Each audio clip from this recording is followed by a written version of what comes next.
A paz do Senhor, seja bem-vindo a mais uma aula aqui do EBD em Foco. Eu me chamo Herberson, vou ministrar agora a lição número 3, que tem como título A Inerrância da Bíblia. Nós estamos estudando a revista CPAD do primeiro trimestre do ano 2022, a revista que vem falando sobre as Sagradas Escrituras, e agora na lição número 3 vamos falar desse tema super importante que é a inerrância, ou seja, a Bíblia não contém erros. Esse tema está conectado com a lição anterior. Se você não assistiu a aula da lição anterior, assista. Tá? Na lição anterior nós falamos sobre a inspiração da Bíblia.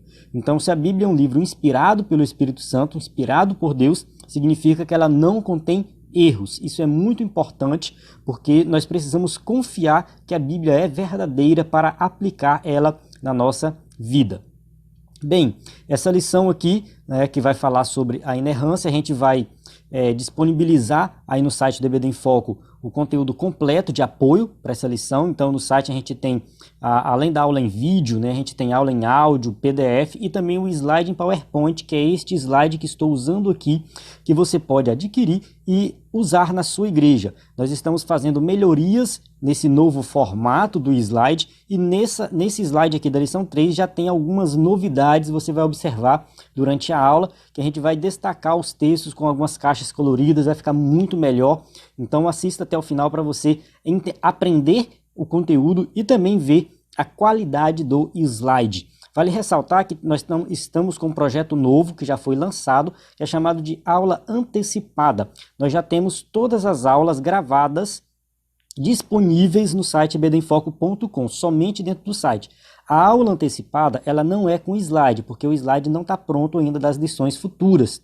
Né? O slide é produzido semanalmente, mas ela é gravada em vídeo. Tá? A gente aparecendo, falando ali, a equipe do EBD em Foco se reuniu, gravou as aulas antecipadas, então a gente já tem as 13 lições disponíveis no site ebdenfoco.com na parte dos vídeos. Você vai ver lá no menu.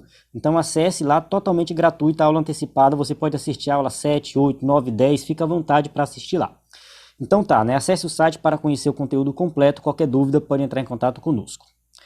O texto áureo diz assim: porque em verdade vos digo, que até que o céu e a terra passem, nem um jota ou um tio se omitirá da lei, sem que tudo seja cumprido. Mateus 5:18. Então assim, esse versículo aqui, Jesus ele está se referindo ali no caso da escrita hebraica do Antigo Testamento, aos sinais diacríticos, né, que eram os sinais ali colocados no texto hebraico, que só tinha as consoantes, e foi acrescentado no que a gente chama de texto massorético, foi acrescentado as vogais, né, esses sinais que eles são importantes, eles, né, colocam a vogal no formato escrito. Não é que o hebraico não tinha vogal falada, tinha, né, mas do escrito era só consoante. Então, o que Jesus está falando é assim, é que nada deve ser omitido. A lei por completa vai se cumprir, e se cumpre de fato nele. A gente sabe disso, que toda lei, todo o Antigo Testamento se cumpre em Cristo. Então a gente sabe que a lei de Deus ela é perfeita e isso está registrado no formato escrito que a gente chama de Bíblia. Então essa Bíblia ela não possui nenhum erro, né? O próprio Jesus vai testificar aqui nessa passagem falando sobre isso. A verdade prática diz assim: a doutrina segundo a qual a Bíblia não contém erro algum denomina-se inerrância das Escrituras. Isso é uma doutrina, a gente defende isso. Por isso devemos confiar em sua mensagem que é incorruptível. Então a gente vai acreditar na Bíblia porque a gente acredita que ela é inerrante. A gente vai ver por aí algumas pessoas falando que a Bíblia contém erros e tal. E assim, muitas pessoas que falam isso, elas não conseguem provar nada. Né? São pessoas que não têm nada para mostrar. O que a gente vai fazer nessa aula aqui é apresentar essa doutrina da inerrância das Escrituras de uma forma que todos possam compreender. No entanto, não é tudo que está aqui, né, o que está aqui não é tudo que existe sobre o assunto. Você tem que despertar sua curiosidade para se aprofundar, comprar livros, assistir outros vídeos e entender mais desse assunto por completo. É um assunto bem complexo, mas a gente vai tratar de uma forma aqui que todo mundo possa entender. A leitura bíblica em classe se encontra em Mateus 5, 17 a 21 e Hebreus 10, de 15 a 17. A gente vai avançar aqui na leitura para ganhar tempo no vídeo, mas eu recomendo você ler ali todo o capítulo 5 de Mateus, o Sermão da Montanha ali que Jesus vai falar, né? É bem importante você... Eu meditei nessa passagem de Mateus, capítulo 5, 6, 7, Hebreus 10 também, uma passagem muito importante, né, que você vai dar uma meditada em todo o capítulo 10 de Hebreus. Então vamos para a introdução. A infalibilidade e inerrância são vocábulos que apontam a veracidade das Escrituras, indicam que a Bíblia Sagrada não falha e não erra. Então significa, né, afirmar que ela é verdadeira em tudo que diz, tanto em questões espirituais quanto históricas e científicas. Então a gente vai falar aqui, dentro desse contexto bíblico, que a Bíblia ela não erra e não falha em nada. Todos os contextos históricos citados na Bíblia, eles são comprovados em textos extra-bíblicos, ou seja, na história real, fora da Bíblia. No caso, né, história real, não sei se eu estou usando o termo errado, mas vamos colocar assim, né, quando a Bíblia cita, né, algum rei ali do Antigo Testamento, Nabucodonosor, esse rei de fato existiu, não é uma invenção da Bíblia. Quando a Bíblia cita, né, alguém no Novo Testamento, dentro de um contexto histórico, cita Herodes, né, cita Pilatos, de fato eles existiram, eles não são invenções da Bíblia. Então a Bíblia ela é verdadeira, ela não erra em nenhuma dessas questões, seja espiritual, histórica ou científica. Na questão científica eu já falei várias vezes, na aula antecipada, falei nas 2 aulas anteriores sobre essa questão científica, que a Bíblia ela é coerente com a ciência da época dela. A Bíblia não contradiz a ciência. Então nesta lição veremos a inerrância, a preservação e a verdade da palavra de Deus. Então a gente vai, né, é um conteúdo bem completo, porque a gente vai falar de 3 temas, tá? Inerrância, a preservação e a verdade. São 3 tópicos, cada tópico é algo bem completo. O que é a inerrância da Bíblia?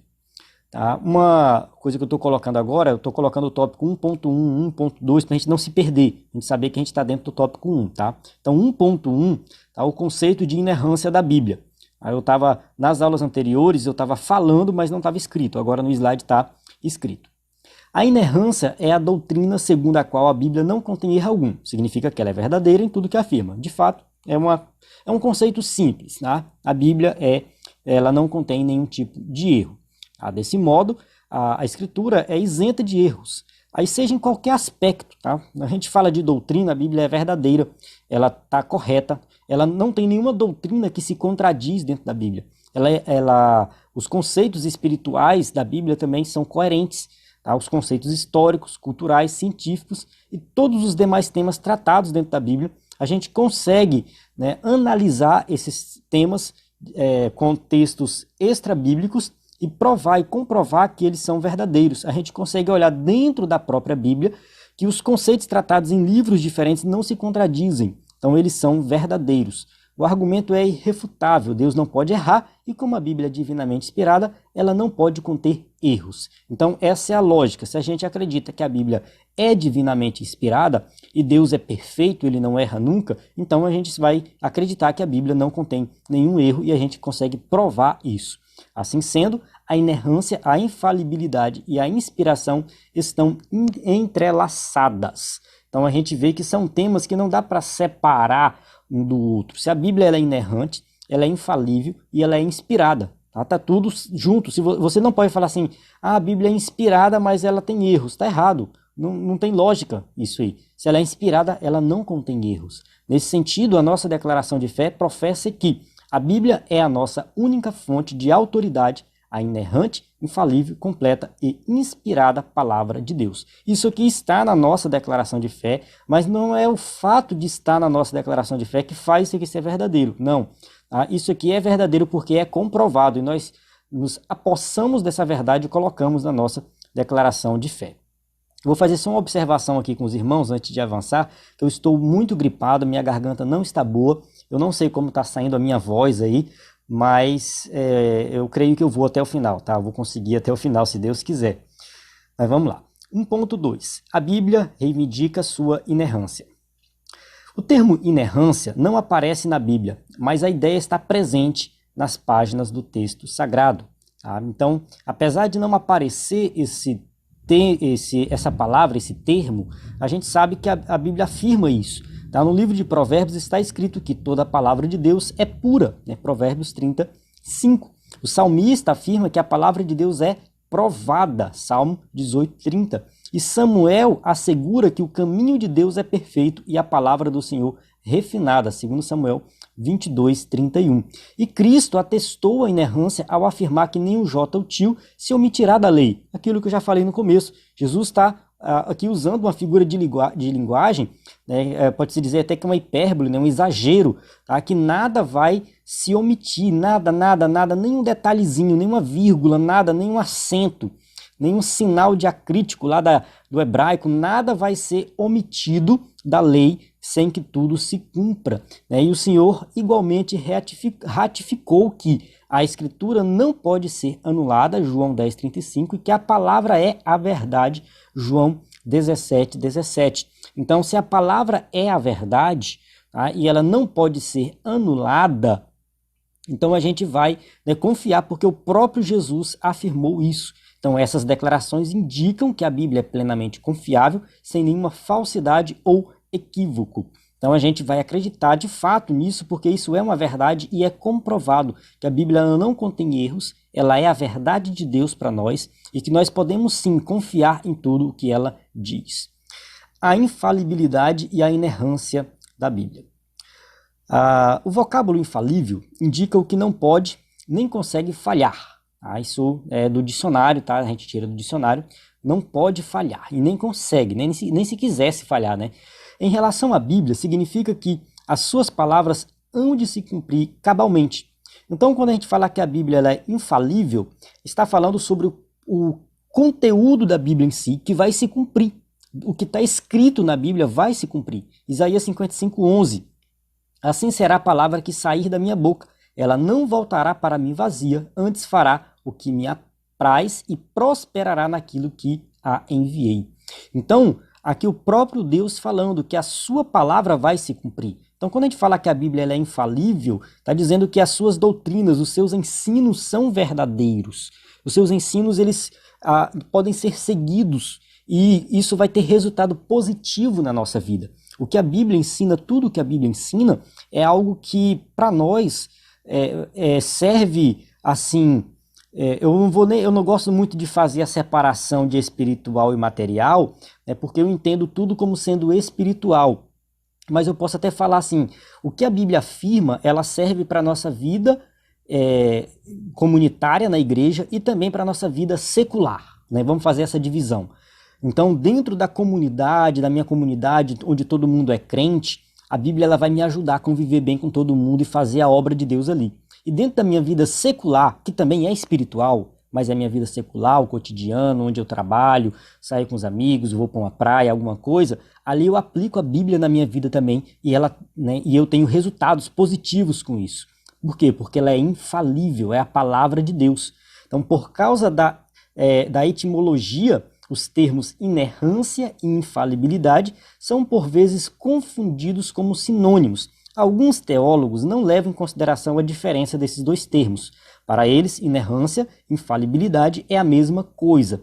Vale ressaltar que a gente está falando que ela é infalível e inerrante. Qual é a diferença desses termos? Não obstante, né, outros afirmam que a Bíblia é somente infalível quanto à sua mensagem salvífica e não consideram como inerrante.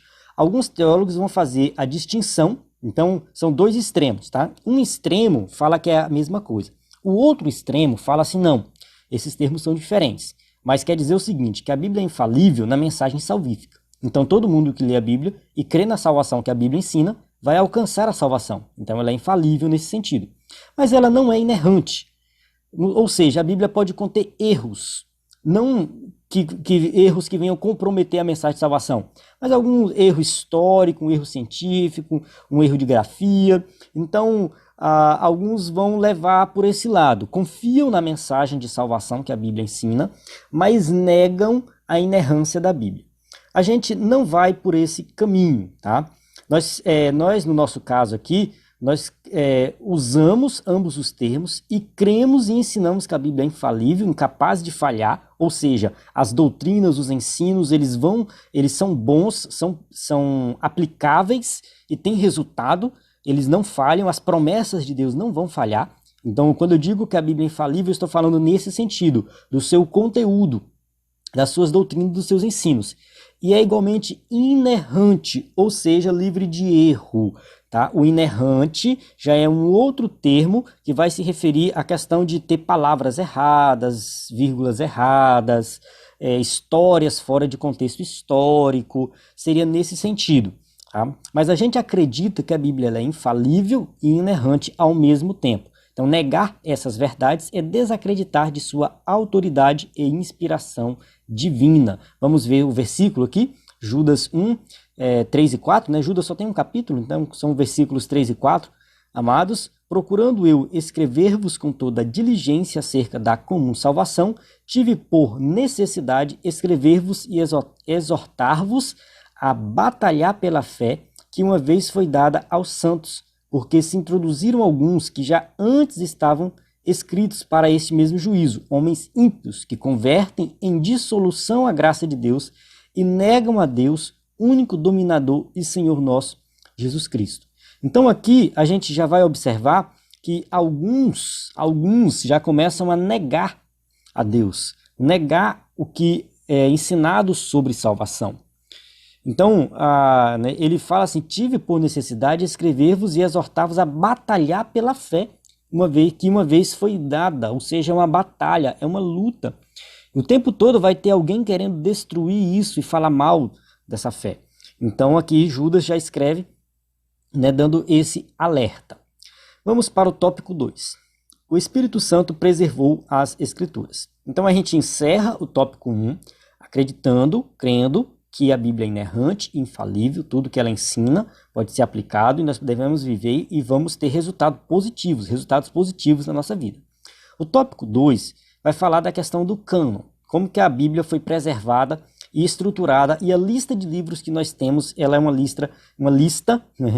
lista de livros confiáveis. Tá? Essa parte do cânon das Escrituras é algo que a gente vai tocar de vez em quando, e é um tema bem profundo e bem complexo, tá? Infelizmente, devido ao nosso tempo aqui, não vai dar para explorar com muitos detalhes, mas eu acredito que essa semana eu vou conseguir gravar o vídeo de destaque, que eu fiquei devendo da lição 1 e 2, devido a alguns problemas pessoais mesmo. Então essa semana, se minha garganta não piorar, eu vou gravar o vídeo de destaque, se Deus quiser, e eu vou falar um pouco mais dessa questão do cânon, que eu penso que seja um tópico bem importante. Então vamos lá. 2.1. Os manuscritos autógrafos. Os manuscritos originais são chamados de autógrafos. São os textos com a grafia de próprio punho do autor bíblico e de seu escrevente. No caso, né, neles foram primeiramente registradas palavras inspiradas pelo Espírito Santo. Então, vamos ler aqui Filemon 1,19. Esse dedinho aqui, ele está apontando errado. Esse dedinho aqui ele é para apontar para o versículo que eu vou ler. E ele está deslocado, esse aqui, tá? Mas depois eu vou corrigir no slide isso aí. Eu acredito que o slide que eu postei está bem corrigido em relação a isso já. Tá, vamos lá. Então vamos ler Filemon 1,19. Fala assim, eu, Paulo, de minha própria mão, o escrevi. Então aqui, o que a gente observa? Que o autógrafo é o texto bíblico que Paulo escreveu, que Pedro escreveu, que Moisés escreveu. Esse é o original mesmo, o que saiu do punho de cada um deles. Então isso é chamado de autógrafo. Cremos que a inerrância das escrituras pertence a esses documentos e que as cópias fiéis desses manuscritos preservam a exatidão dos originais. Então, assim, a gente tem que evitar dois extremos. Tem um extremo que diz que somente os autógrafos é que são inspirados. As cópias não são. Então elas não têm valor espiritual nenhum. Outros vão dizer que a inspiração ela passa do original para a cópia, né? Então a inspiração ela vai passando de um para outro. E a gente tem que procurar um meio termo entre essas duas posições radicais. Porque assim, nós não temos mais os autógrafos. A carta original que Paulo escreveu já se perdeu. O que Pedro escreveu já se perdeu. Que Lucas escreveu já se perdeu. Nós não temos. O que nós temos são fragmentos, trechos, pedaços antigos. Temos textos completos também, mas são mais recentes. Cerca de 200 anos depois dos apóstolos, 300 anos depois dos apóstolos. Então a gente tem cópia da cópia da cópia. Então essas cópias é o que a gente vai falar no próximo ponto, eu vou até avançar aqui, né, que são os apógrafos. Então, os manuscritos apógrafos são as cópias.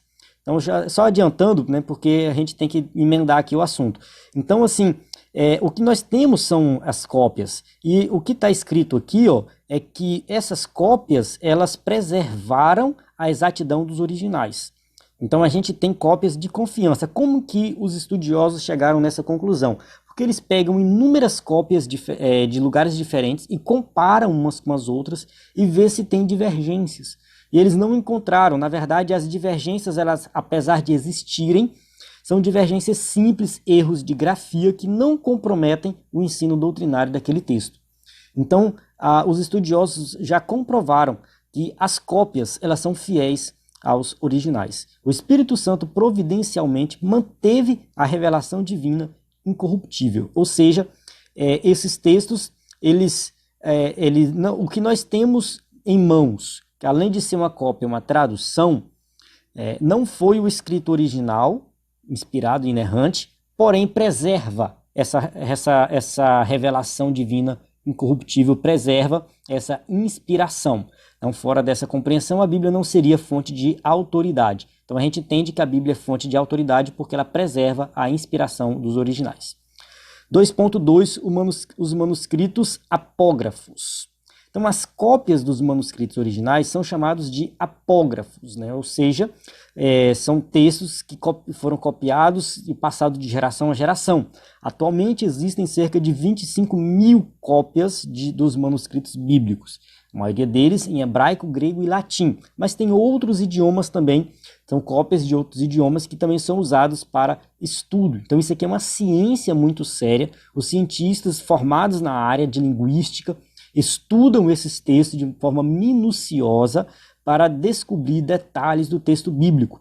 Então, quem faz um estudo teológico mais profundo nas línguas originais, realiza uma análise crítica do texto, uma crítica textual, consegue detalhes muito mais profundos com relação ao significado do texto bíblico. Mas eles já comprovaram que esses apógrafos preservaram as doutrinas. Tá? E apesar de ter um ou outro erro de grafia, eles não comprometem o entendimento do texto. Tá? Os escribas judeus transcreveram os originais do Antigo Testamento com precisão milimétrica. E as inúmeras cópias dos manuscritos do Novo Testamento também afiançam a credibilidade desses escritos. Então a gente tem a técnica, a gente confia na técnica dos escribas judeus, que eles realmente levavam muito a sério essas cópias.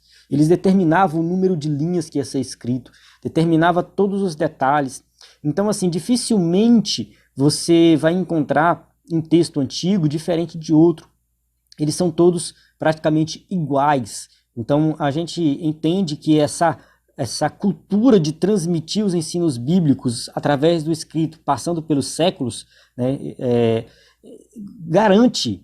comprovado, garante que realmente o que foi copiado não teve nada retirado e nada acrescentado. Alguns, desculpa a palavra, mas alguns abestados por aí, eu vou usar essa palavra, né, ficam dizendo que a Igreja Católica acrescentou um monte de coisa, criou a ideia do inferno, que não sei o quê. Enfim, eu perco a paciência com isso, porque esse tipo de pensamento é um pensamento que não é defendido por nenhum estudioso sério. Tá? Todos os estudiosos sérios do texto bíblico sabem que isso é mentira, que nunca teve acréscimo da Igreja Católica. Tá? Muito pelo contrário, os textos são bem antigos, muito antes da Igreja Católica se consolidar como Igreja Católica, e é mais do que comprovado que esses textos são fiéis aos originais. Então, nessa perspectiva, cremos que o ato da inspiração aconteceu uma só vez na redação primária da Palavra de Deus, os autógrafos, mas a qualidade da inspiração foi preservada pelo Espírito Santo nas cópias dos originais, os apógrafos, e também nas traduções. Vale ressaltar que nós usamos hoje uma tradução do original, né? Foi traduzido da língua original. Então a gente entende o quê? Que de fato, a Bíblia ela é a palavra de Deus inspirada, e o que temos hoje foi preservado, a inspiração foi preservada até os escritos de hoje. Assim sendo, a versão da Bíblia fidedigna aos originais não deixou de manter a exatidão do real significado das palavras inspiradas por Deus. Então, tudo que a gente está lendo nas Escrituras, de fato, ali é a palavra de Deus, a gente pode crer nisso e viver baseado nisso. Aqui é o tópico, acho que eu esqueci de colocar, né? É o 2.3, né? Ficou faltando 2 aqui. 2.3, que os apócrifos e os pseudo-epígrafos. Nossa declaração de fé assegura que os manuscritos apócrifos, ou seja, escondidos, tais como Tobias, Judite, Macabeus, Baruque e outros, apresentam erros, anacronismos, doutrinas falsas e práticas divergentes das Escrituras, a exemplo da oração pelos mortos. Tá, vamos lá. Vou voltar aqui rapidinho, que era para eu ter feito uma observação aqui.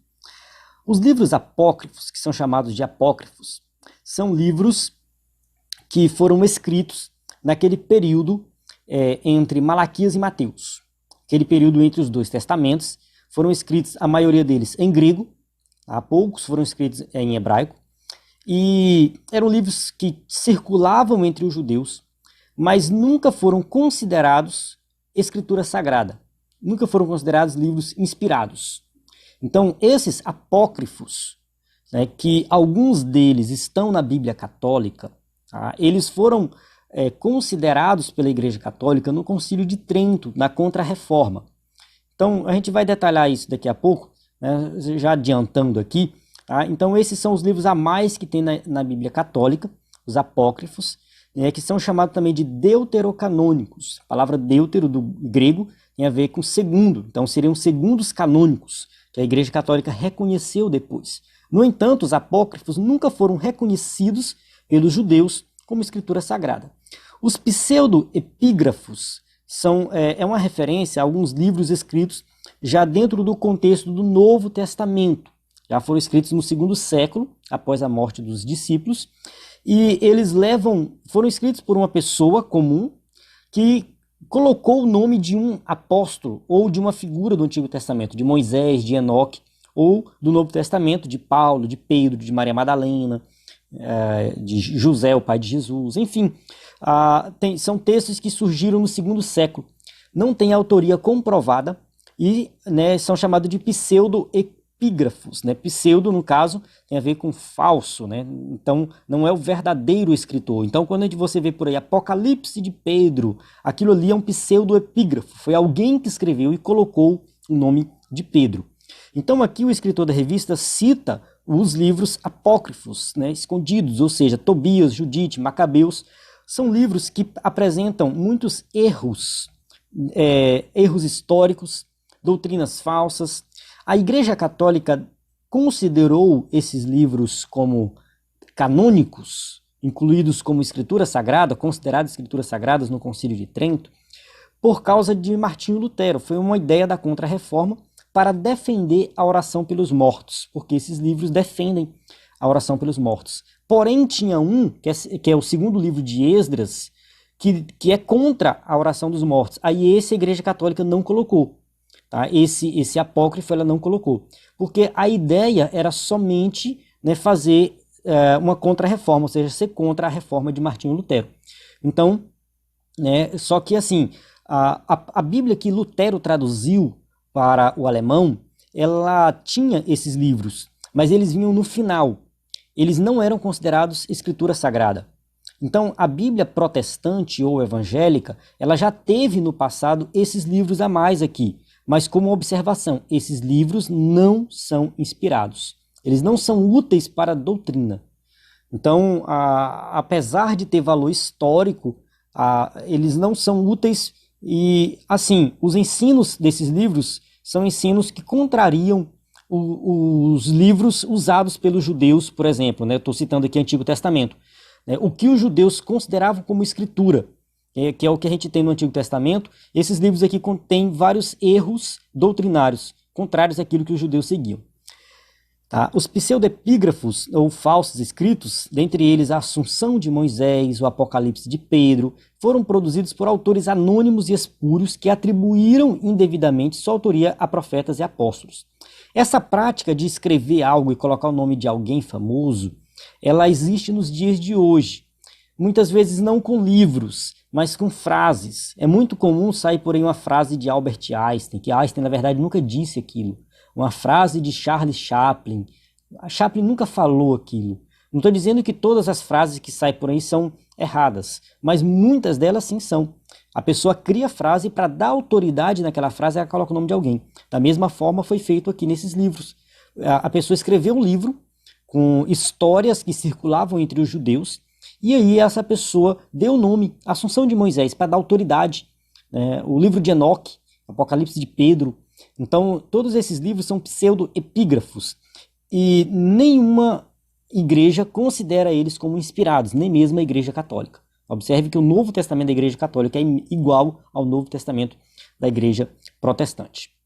Então, na Bíblia dos judeus, atestada por Jesus como lei, profetas e escritos, não faziam parte os livros apócrifos nem os pseudo-epígrafos. Ou seja, o que os judeus usavam como escritura sagrada não tinha esses livros aqui. Segundo os estudiosos, esses livros foram colocados na Septuaginta, que foi a tradução do hebraico da Bíblia, do Antigo Testamento, do hebraico para o grego, que foi realizado em Alexandria, no Egito. E lá foi, no caso, quando foi feita essa tradução, esses livros apócrifos foram acrescentados nesse cânon, que é chamado de cânon alexandrino. Alguns teólogos católicos, nos dias de hoje, defendem a ideia de que esses livros, estão na Bíblia Católica como inspirados, porque eles já faziam parte desse cânon alexandrino. No entanto, não é bem verdade. Tá? No caso, o que aconteceu na Igreja Católica foi o que eu falei anteriormente. A Igreja Católica, para contrariar Lutero, fez um concílio e considerou esses livros inspirados. Então, esses livros nunca foram considerados inspirados. Apesar de fazer parte desse cânon alexandrino, que era, no caso, os 39 livros do Antigo Testamento, mais esses outros livros apócrifos, se eu não me engano, são 14. No caso, esse cânon alexandrino ele nunca foi considerado canônico. Isso é uma verdade, a gente sabe disso. Então, por essa razão, eles não integram o cânon bíblico protestante. Dessa forma, não reconhecemos a autoridade desses livros por não serem inspirados pelo Espírito Santo. Então, nem mesmo a Igreja Católica considerava esses livros inspirados até a Reforma Protestante. Vamos para o tópico 3 da lição, a verdade nas Escrituras. A Bíblia é a verdade plena. O termo verdade do hebraico emet significa o que é confiável e correto. Tá? O vocábulo do grego, aletheia, tem um sentido de real e fidedigno. Então a gente tem duas palavras, uma no hebraico, outra do grego, que é traduzido no português como verdade, mas tem um significado bem profundo, aquilo que é correto, verdadeiro, fiel. Nas Escrituras, corresponde à realidade exata dos fatos em concordância com o pensamento de Deus. A Bíblia ensina que Deus é a verdade. João 14,6, Romanos 3,4, e a sua palavra também é a verdade. João 17,17, santifica-os na verdade, a tua palavra é a verdade. Então aqui, a própria Bíblia vai autenticar que a palavra de Deus ela é verdadeira. Tá? O escritor aos Hebreus declara que é impossível que Deus minta. Hebreus 6,18. E daí Paulo ratifica que Deus não pode mentir. Tito 1,2. Então a gente sabe que Deus está no nível em que a mentira é algo totalmente contrário à sua própria natureza. Deus ele é a verdade. Jesus falou assim, eu sou o caminho, a verdade e a vida. Então ele é a verdade. Tá? Ele é a verdade encarnada. Em vista disso, cremos que a palavra de Deus possui autoridade e deve ser obedecida acima de qualquer autoridade humana. Então a gente vai entender, compreender que essa palavra verdadeira, pelo fato dela ser a verdade, ela deve ser autoridade na nossa vida. Assim, esses textos servem de base para a afirmação. O que a Bíblia diz é o que Deus diz. Então, o que está escrito na Bíblia é a palavra de Deus que nós devemos confiar, acreditar e praticar. 3.2. A verdade espiritual e moral. Nossa declaração de fé afirma que a Bíblia nos revela o conhecimento completo de Deus, não sendo necessário nenhuma nova revelação para a nossa salvação e crescimento espiritual. Isso é um fato. Não há nenhuma necessidade, a gente está falando isso desde a primeira aula e vamos bater nessa tecla. Principalmente porque assim, a Assembleia de Deus é pentecostal, a gente crê na atualidade dos dons e crê no dom de profecia, né? E de vez em quando chega alguém com uma profecia mirabolante, né? Algo totalmente estranho às Escrituras, e as pessoas acatam como se aquilo fosse de fato Deus falando. A gente tem que ter muito cuidado, porque não tem nenhuma novidade a ser revelada. A profecia não tem o propósito de Deus revelar algo que não está na Bíblia, para acrescentar algo que não está nas Escrituras. A profecia não tem esse propósito, ela tem outro propósito, a gente não vai entrar em detalhes aqui, mas a profecia ela tem que estar dentro do contexto bíblico, e a Bíblia julga a própria profecia, é o que Paulo coloca lá, né, que alguns profetizam e outros vão julgar, baseado nas Escrituras. O que está escrito em Provérbios 35 é bem interessante. Toda a palavra de Deus é pura, escudo é para os que confiam nele. Nada acrescentes à sua palavra, para que não te repreenda e sejas achado mentiroso. Então Deus não precisa ter a sua palavra melhorada, acrescentada, né, como se ela fosse assim insuficiente para a nossa vida. Então não há necessidade de fazer isso. A própria Bíblia vai dizer, afirmar isso. Antônio Gilberto ensinou que tudo que Deus requer do homem e tudo o que o homem precisa saber quanto à sua redenção está revelado na Bíblia. Igualmente a ética e a moral se fundamentam na revelação divina. Então o que a gente tem é que a Bíblia Sagrada, ela contém verdade em tudo, né? Inclusive na nossa ética e moral, naquilo que a gente vive no nosso cotidiano. Tá? Os padrões bíblicos para o nosso viver não podem sofrer mudanças. Aquilo que a palavra de Deus diz ser pecado, permanece sendo pecado. Tá? O pecado ele não muda com o passar do tempo, com a cultura. Não, o pecado é pecado. Tá? O pecado ele é pecado em qualquer época, em qualquer lugar, qualquer situação. Tá? Mentir é pecado, roubar é pecado, adulterar é pecado, orgulho é pecado, enfim, preconceito é pecado, opressão é pecado. Então, assim, tem muita coisa, né, que a gente tem que prestar atenção no nosso cotidiano, no nosso dia a dia, porque isso sempre foi no passado e continua sendo nos dias de hoje. Tá? E Deus vai levar em conta, levar em consideração todos os nossos atos. Isso é um fato e a gente tem que prestar atenção nas nossas atitudes, porque a palavra de Deus não muda, ela permanece para sempre. Por isso os valores cristãos são permanentes, pois a fonte da autoridade é permanente. Assim enfatizam-se que a Bíblia é inerrante, verdade tanto espiritual quanto moral. Então, se a Bíblia ela é verdade e os valores cristãos, no caso, os valores que nós cremos, eles continuam sendo verdade independente da circunstância, da situação, a gente vai crer nisso. Tá? O que a gente não pode, eu sempre bato nessa tecla, eu sempre falo, apesar de ser um tema bem polêmico, é querer impor esses valores às pessoas como se o Espírito Santo como se não houvesse necessidade do Espírito Santo convencer o homem do pecado. Esses valores cristãos, eles não são impostos à força, eles são ensinados através da pregação do Evangelho e o Espírito Santo que convence o coração do ser humano. Então, não tem como nós pegarmos os valores cristãos e fazer com que a sociedade por completo viva esses valores, sem uma ação espiritual, no caso, uma ação do Espírito Santo. Para que a sociedade por completo viva os valores cristãos, é necessário que todos se convertam. Mas a Bíblia diz que o mundo jaz no maligno. Então o que a igreja tem que fazer é viver esses valores separado do mundo. A palavra santo significa separado. Estamos dentro do mundo, mas ao mesmo tempo somos separados do mundo, porque nós vivemos valores diferentes. Apesar da sociedade defender uma coisa ou outra, a lei humana defender algo que é contrário às Escrituras, nós não vamos nos vender, nós não vamos nos entregar nesse sentido, nós vamos continuar crendo na palavra de Deus. Então a gente não vai deixar que o mundo molde a nossa vida, não vamos deixar fazer isso. Nós temos que deixar a palavra de Deus moldar a nossa vida e o nosso comportamento. Independente do que a lei humana diz, é a lei de Deus que vai moldar o nosso caráter. A nossa visão ética é baseada nas Escrituras. 3.3. A verdade histórica e científica.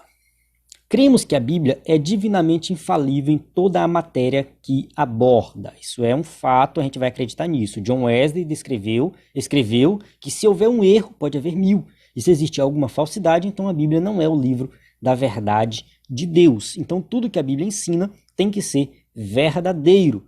Por conseguinte, a Escritura não se equivoca quando descreve a criação, os eventos da história e os fenômenos da ciência. Então, se você quer uma explicação mais detalhada sobre essa questão da ciência, assista a aula antecipada. Agora eu não estou lembrado se é a lição 1 ou lição 2, eu acho que é a lição 1 que eu falei, tá? Eu vou deixar o link da aula antecipada na descrição do vídeo, tá? Eu falei também no vídeo com slide, tá? Que a Bíblia ela não contradiz a ciência, tá? Porque ela é coerente com a ciência da época e os eventos históricos, e de forma geral a Bíblia ela é verdadeira em todos os seus aspectos. Tá? Significa que Deus guiou os autores bíblicos e os preservou do registro de inverdades de qualquer natureza, tá? 2 Pedro 1:21, tá escrito assim, ó, porque a profecia nunca foi produzida por vontade de homem algum, mas os homens santos de Deus falaram inspirados pelo Espírito Santo. Tá? Assim sendo, endossam que a Bíblia Sagrada é a verdade inspirada de Deus, inerrante em sua totalidade, isenta de toda a falsidade, fraude ou engano. Isso aqui é algo que a gente crê, é uma confirmação da doutrina da inerrância das Escrituras. Chegamos na conclusão da aula que diz assim: apesar de alguns considerarem redundante o uso dos termos inspiração, inerrância e infalibilidade para legitimar a autoridade das Escrituras Sagradas, nossa ortodoxia professa e ensina que a Bíblia é a inspirada palavra de Deus, inerrante, infalível, com plena autoridade em tudo o que diz. Então a gente vai acreditar que a Bíblia ela é inspirada, ela é inerrante, ela é infalível. Esses termos são diferentes, são distintos, mas eles legitimam a autoridade das Escrituras na nossa vida, como palavra de Deus, que nós vamos ouvir, viver e praticar, né? E pregar essa palavra, porque somente através da pregação da palavra é que o mundo vai entender quem é Deus, vai se converter, que as pessoas vão se converter, que o Espírito Santo vai agir, mas isso é somente através da pregação da palavra de Deus. Amém? Então chego aqui no final da aula, temos aqui o vocabulário, né, para quem vai usar o slide na igreja, isso aqui é interessante, as perguntas também, bem aqui para você passar aí na sua igreja, fica bem legal, tá? Lembrando que no site DBD em Foco você vai encontrar, né, conteúdo completo para ministrar uma aula de excelência. E uma novidade que a gente lançou agora é que nós temos um curso básico de teologia com aulas gravadas, e esse curso básico agora ele vai se tornar um estudo contínuo teológico. Você tem a oportunidade de estudar teologia conosco, com aulas ao vivo, material extra. Além do curso básico, a gente vai ter esse material tudo dentro do grupo do WhatsApp. A gente vai fazer aulas ao vivo, mandar o link pro pessoal. Só que isso aqui vai estar disponível para quem é assinante do DBD em Foco ou para quem já foi assinante do DBD em Foco. A gente tem a lista de todo mundo que já foi assinante aqui. Você pode, nesse caso, aí entrar em contato conosco e falar: olha, se eu já fui assinante, eu quero participar do grupo para estudar teologia. Ou se você fez assinatura, se você é assinante e não está no grupo, você pode mandar uma mensagem para nós. Tá? O nosso número aqui, 94 98409 2869. Tá? Esse número aqui você pode entrar em contato conosco. Olha, eu sou assinante, quero participar do estudo teológico. E aí você vai ser incluído nesse grupo para estudar teologia conosco. A gente vai ter aulas ao vivo, pelo menos 2 vezes por mês. Muito material de qualidade. Isso aqui é algo contínuo, tá? Mesmo que depois você cancele a assinatura, você vai continuar acessando esse conteúdo, certo? E se você for assinante, né, você vai ter acesso aos slides em PowerPoint, sermões, a esse curso básico, enfim, ao grupo, bem completo mesmo. Então acesse ebdenfoco.com, tenho certeza que será uma bênção na sua vida. Eu vou encerrar aqui, agradeço a você que assistiu até o final. Deixe seu comentário, muitas vezes eu não respondo, mas eu leio todos, na correria que a gente acaba esquecendo de responder, mas eu leio todos os comentários e eu fico muito grato por você comentar. A paz do Senhor, até a próxima aula.